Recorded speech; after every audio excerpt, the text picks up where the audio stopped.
Welcome to the deep dive. Today, we're looking at federal government shutdowns, but maybe not the way you usually hear about them. That's right. We're not focusing on the usual political drama. No. We're diving into something, frankly, much more dangerous. Oh. What happens when the federal food assistance infrastructure just stops? Yeah, the paralysis of that system. Yeah. It's often overlooked, but the scale we're talking about is huge. How huge? Well, look, over 40 million Americans depend on these federal nutrition programs. Think SNAP, WIC, school meals. 40 million. Exactly. And the analysis we've dug into suggests that even a short disruption isn't just an inconvenience. It's more like a tripwire. A tripwire for what? For potentially triggering mass food insecurity. It could instantly overload community resources, food banks, charities, and even lead to, well, social breakdown. Okay, let's unpack that. It sounds pretty extreme. We're talking about the U.S., the wealthiest nation. Yet this research frames hunger risk as a major macroeconomic vulnerability. Why now? What makes the system so fragile right now? It really comes down to the pre-existing conditions. The financial state of households. The system essentially has lost its shock absorbers. No cushion left. Pretty much. Yeah. There are several stress factors hitting all at once. First, you've got the grocery inflation since 2021. It's been high, and it's sticky. Sticky and cumulative. What does that actually feel like for a family budget week to week? It means even if the inflation rate slows down, the prices people are paying are just permanently higher. That increase from the last few years, it's baked in. Right, the damage is done, price-wise. Exactly. And you combine that higher cost structure with really significant household financial stress. Such as? We're seeing sharp increases in credit card delinquency rates, especially, in lower income groups. Yep. And paycheck dependency. It's at levels we haven't seen since the 08-09 crisis. Wow, so people are stretched incredibly thin. Stretched to the breaking point. Yeah. And the stats show it. There was one number in the research that just jumped out. Which one? Even before any kind of shutdown happens, over 60% of SNAP households say they run out of benefits before the end of the month. 60%. Already running out. That figure tells you everything about the fragility. These families aren't operating with the safety margin. They're already underwater before the crisis hits. So it's not a slow burn if aid stops. No, exactly. That's why the analysis suggests hunger wouldn't just slowly creep up. It spikes instantly. Okay, so the underlying stress is immense. Let's get into the mechanics then. How does political fighting in D.C., hundreds of miles away, actually stop someone from buying food? It's about how these specific programs get their money. It's different from some other government functions. How so? Well, think about, say, some defense contracts or certain big entitlement programs. They often have funding sorted out well in advance, or they're under different mandatory spending rules. They've got a longer fuse during these budget fights. But not nutrition programs. Not most of them, no.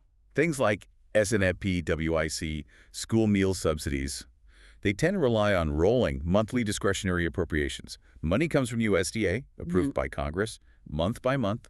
So they don't have a big pot of cash sitting there for the year? Exactly. There's no big reserve fund. Yeah. If the appropriations bill stalls, the specific drawdowns needed to send out that month's benefits just fail. Yeah. The tap turns off. That distinction is critical. It means the system is basically built with a really short fuse. A very short fuse. So if we look at the timeline, how fast does the impact hit once that tap is off? It varies a bit program by program. SNAP, the largest one, about 42 million people. Yeah. It usually has some small contingency funds, just a little bit. Yeah. So disruption there might kick in after those dry-ups, maybe roughly one benefit cycle, perhaps a few weeks of really tense waiting. Okay, a few weeks for SNAP, but for others, Yeah. it's even quicker. Oh, significantly quicker. Take WIC. That's the program for women, infants, and children. Over 7 million vulnerable people rely on it. Yeah, absolutely critical. And because of its specific funding stream, the sources we looked at estimate WIC could halt assistance in days. Days, not weeks. Days, which is why there's this strong argument, that WIC needs to be treated like critical health infrastructure, not just some discretionary item you can pause. You can't pause nutrition for an infant. You just can't. Or a pregnant mother. The health consequences are immediate and potentially lifelong. And this same kind of rapid risk, it applies to schools too? Absolutely. School meal subsidies support, over 30 million kids? They get hit fast. Now, some big school districts might have enough cash on hand to float meals for a short while. But most don't. But the federal funding stops flowing quickly. Yeah. And we also have to remember tribal nation food programs. They face severe systemic risk because they're so reliant on these consistent federal funds. So the big picture here. The big picture is even a relatively short shutdown, say 2 weeks, is enough time to push millions of Americans from being financially stressed right into being genuinely hungry, not just worried about food, but actually lacking it. Okay, so the mechanism breaks, the money stops. Let's trace the ripple effects using that secondary damage timeline from the sources. This shows how fast it spirals beyond just hunger. What happens first? Day 1, hour 1. Well, the very first thing is probably panic, and you see it hit the stores. How so? If 40 million people suddenly lose their main source of food funding, anyone who does have some cash reserves, they'll likely rush out to stock up, buy whatever they can. Meaning to empty shelves. Empty shelves, yeah. Oh. But also critically localized price spikes, especially in grocery stores in lower income areas. The remaining food suddenly becomes much more expensive right when people have lost their means to buy it. A double whammy. Okay, so stores get cleaned out. Where does the pressure go next? Week 2. It shifts immediately onto the private safety net.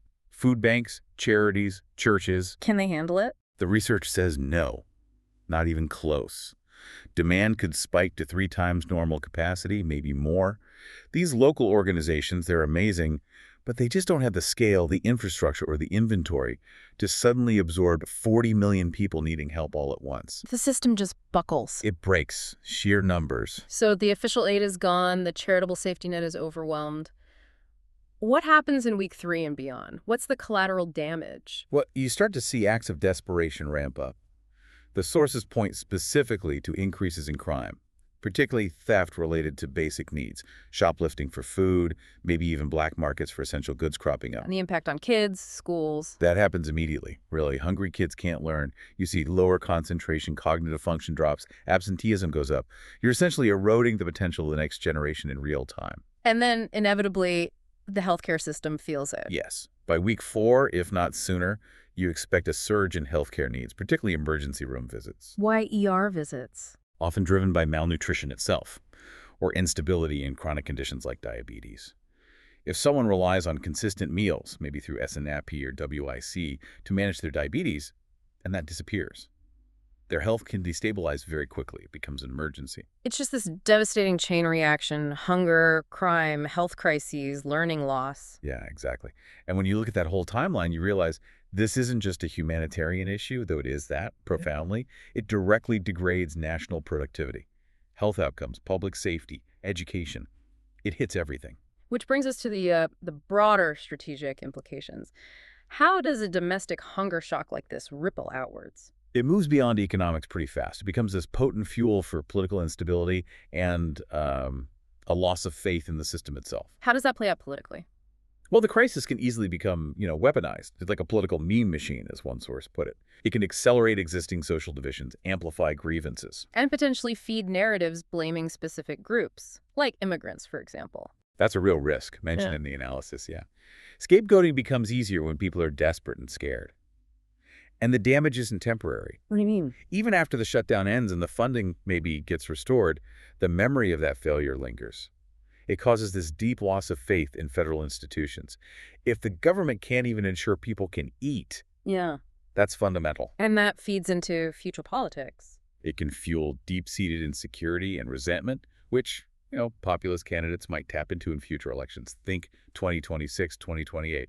The failure becomes political ammunition down the line. Okay, and what about the markets? Any specific financial impacts we should expect? Yeah, the research points to a few areas. First, expect volatility in retail and grocery stocks, especially chains that serve lower income areas or process a lot of SNAP benefits. Because their revenue stream just vanishes overnight. Millions of dollars disappear from local economies practically instantly. Those businesses feel it immediately. And conversely, you might see some bullish speculation in food commodity futures.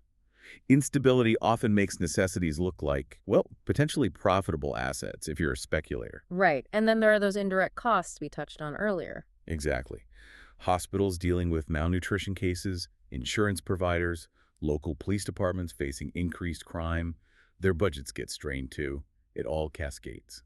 So bringing this all together, what's the key policy takeaway from the research? It's pretty clear. These critical hunger prevention programs need funding mechanisms that are immune to shutdowns. They need funding locks. taking them out of the political crossfire of the annual budget fights. Precisely. Like that idea of defining WIC as critical health security, not discretionary spending. That's one concrete step. These aren't optional nice-to-haves. They're life support systems for millions. So, to summarize the core finding of this deep dive, if a government shutdown causes even, say, a 4-week pause in federal food aid, The U.S. faces potentially one of the biggest, fastest domestic hunger shocks in modern history. a massive shock. And the critical point is why. It's not because the U.S. doesn't produce enough food, we have the calories. It's because the specific infrastructure, the pipes, that deliver those calories to the most vulnerable people. That system is politically fragile. It's uniquely sensitive to political gridlock. The vulnerability isn't fundamentally economic, it's structural and political. Which leads to that stark conclusion: food security is national security. It has to be viewed that way. The failure revealed here: if a shutdown happens, it's a political failure first before it even becomes an economic one. So, we'll leave you, the listener, with this thought to chew on. What does it really mean that the world's richest nation has built a system with essentially zero buffer between a political logjam in Congress and millions of its own people losing access to basic food? Think about that level of built-in fragility until our next deep dive.